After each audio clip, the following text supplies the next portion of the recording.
Hello வணக்கம் நண்பர்களே, இது ஃப்ளாஷ்பேக். 90s நாம் ரசித்து கேட்டு மகிழ்ந்த சில பாடல்களை பற்றி இந்த வீடியோவில் ஃபுல்லாக அலசி ஆராய போகிறோம்.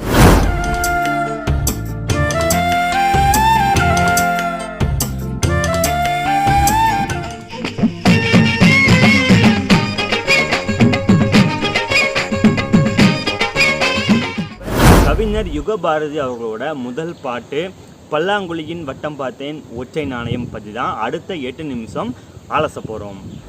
லிங்குசாமி இயக்கத்தில் மம்முட்டி, முரளி, அப்பாஸ், தேவியானி, ரம்பா, ஸ்னேகா நடிச்சிருந்த படம் ஆனந்தம். இதில் அப்பாஸ் ஜோடியா வர ஸ்னேகா பாடுற மாதிரி தான் இந்த பாட்டு இருக்கும். பல்லாங்குழியின் வட்டம் பார்த்தேன், பல்லாங்குழியின் வட்டம் பார்த்தேன் ஒற்றை நாணயம் அப்படிங்கிற மாதிரி அப்பாஸ் கொடுத்த அந்த ஒத்த ரூபாயை நாணயத்தை நினைச்சு தான் ஸ்னேகா இந்த மாதிரி பாட்டாக பாடுவாங்க. பல்லாங்குழியின் வட்டம் பார்த்தேன் ஒத்த நாணயம், புல்லாங்குழியின் துளைகள் பார்த்தேன் ஒத்த நாணயம்னு எதை பார்த்தாலும் அந்த நாணயம், அந்த ரவுண்டாக இருக்கிற அந்த நாணயம் தான் எனக்கு வர்ற மாதிரி வருது அப்படின்னு சொல்ற மாதிரி பாட்டை எழுதியிருப்பாரு யுகபாரதி.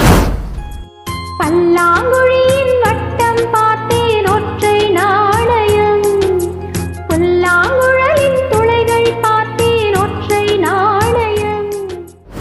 கண்மணி, கடிகாரம், செவ்வந்திப்பூ, தேசிய கொடி, சக்கரம், ராத்திரியில பார்க்குற பௌர்ணமி நிலா இப்படின்னு எல்லாமே அந்த ஒத்த ரூபா நாணயத்தை தான், ஒத்த ரூபா நாணயத்தை நினைவுபடுத்துற மாதிரி தான் இருக்கு அப்படின்னு சொல்லி ஹீரோயின் பாட, அதுக்கு ஹீரோ என்ன சொல்வார் அப்படின்னா, காலம் முழுக்க காத்திருப்பேன், நீ எங்க பார்க்குறாயோ அங்க நான் தெரிவேன், 2 பக்கம் இருக்கிற நாணயத்துல என்னோட அன்பு கலந்துருக்கும், அதை அப்படியே நெஞ்சில வச்சு காத்துட்டு சீக்கிரமா வந்துடுவேன் அப்படின்னு சொல்றாரு. அடிக்காலம் முழுவதும் காத்திருப்பேன், நீ காணும் இடத்தினில் பூத்திருப்பேன், அடி ஒற்றை ரூபாய் பக்கம் 2 இந்த நண்பு சேர்ந்திருக்கும், நெஞ்சில் வைத்து காத்திரு. வேலை விஷயமா போயிருப்பாரு, அதனாலதான் இந்த காத்திருப்பு. இப்ப ஹீரோயின் என்ன சொல்றாங்கன்னு கேளுங்க. எனக்கு நகை நட்டுலாம் தேவையில்லை, நான் அப்படி கேட்டேனா இந்த ஒத்த ரூபா நாணயம் போதும், நாம குடும்பம் நடத்தலாம், சீக்கிரம் வந்து கல்யாணம் பண்ணு அப்படிங்கிறத எப்படி எழுதியிருக்காரு பாருங்க யுகபாரதி.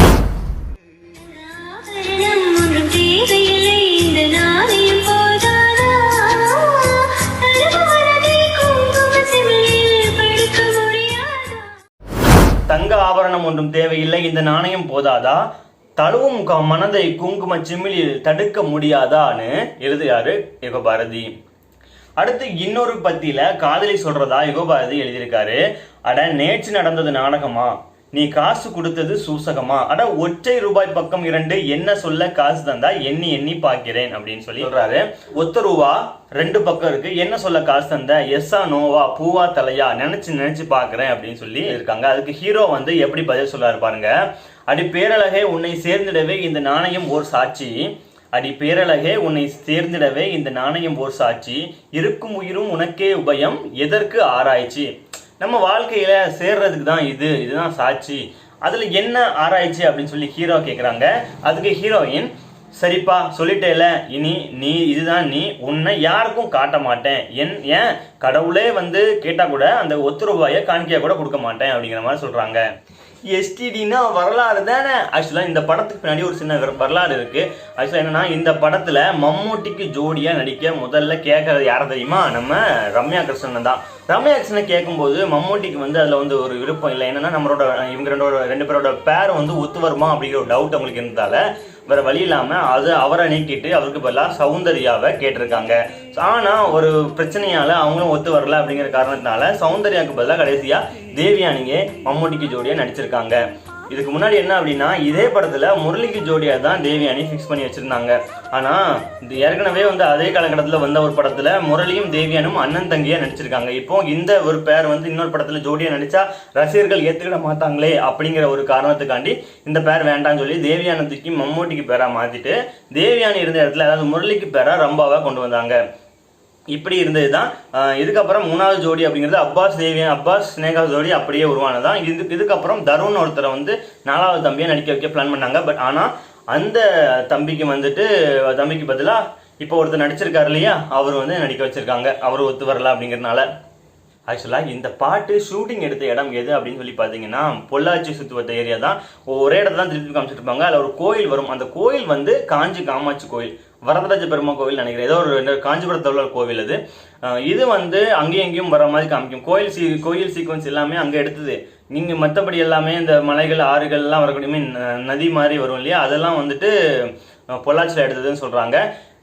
இப்போது இந்த மலை இருக்கு இல்லையா, இப்போ உங்கள் ஸ்க்ரீனில் தெரியுற இந்த மலையை நீங்கள் ஏற்கனவே இன்னொரு சில படங்களில் பார்த்துருப்பீங்க. அது என்ன இடம் என்ன படம்னு தெரிஞ்சால் கீழே கமெண்ட்டில் சொல்லுங்கள்.